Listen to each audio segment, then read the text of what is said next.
안녕하세요. 부동산에 관해 궁금한 것들을 요모조모 알려드리는 요모조모 부동산 모두입니다. 지난해 2021년 6월 1일부터 시행된 전월세 신고제가 1년간의 계도 기간을 마치는 올해 6월 1일부터 본격적으로 시작됩니다.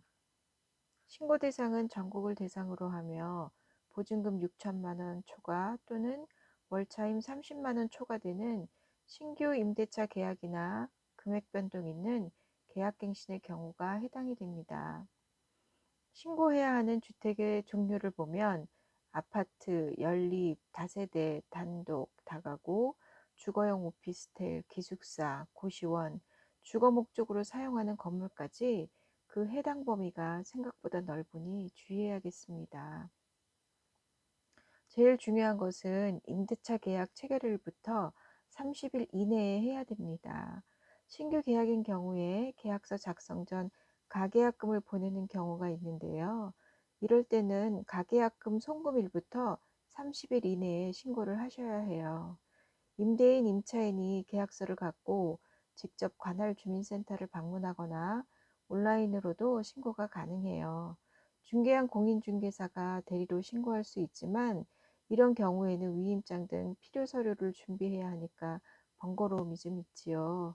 임차인이 직접 방문해 임대차 신고를 하게 되면 확정일자까지 받을 수 있기 때문에 임차인들이 하는 경우가 대부분이에요.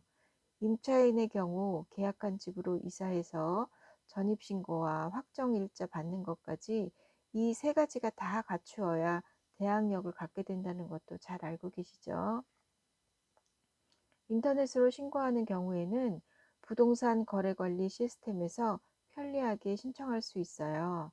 다음에 나오는 순서대로 차근차근 따라서 하시면 쉽게 하실 수 있어요. 온라인 신고 시에는 공인인증서가 필요하니 없는 경우에는 미리 준비하시면 되겠죠. 임대차 신고를 누른 후에 주소를 검색해서 넣고 신청자가 누구인지를 체크하시면 돼요. 신고서 등록 시에 임대인, 임차인 각각의 인적사항을 넣어야 되기 때문에 계약서 작성할 때 양측 전화번호를 계약서에 적는 것도 잊지 마세요. 그리고 계약서는 스캔본 또는 사진 등록으로 첨부해서 넣으셔도 되고요.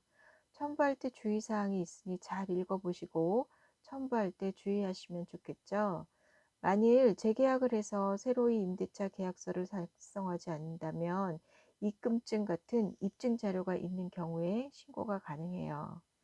이렇게 필요한 내용을 다 기입한 후에 등록 완료를 누르고 신고 접수가 완료가 되고 신고 필증까지 프린트할 수 있어요. 만일 신고를 하지 않거나 거짓 신고를 하게 되면 100만 원 이하의 과태료가 부과된다고 해요. 과태료 금액이 만만치 않으니까 꼭 신고해야겠죠. 참고로 묵시적 갱신처럼 이전 계약사항 그대로 임대료가 변동 없이 기간만 연장되는 경우에는 신고 대상이 아니라는 것도 꼭 기억하세요. 감사합니다.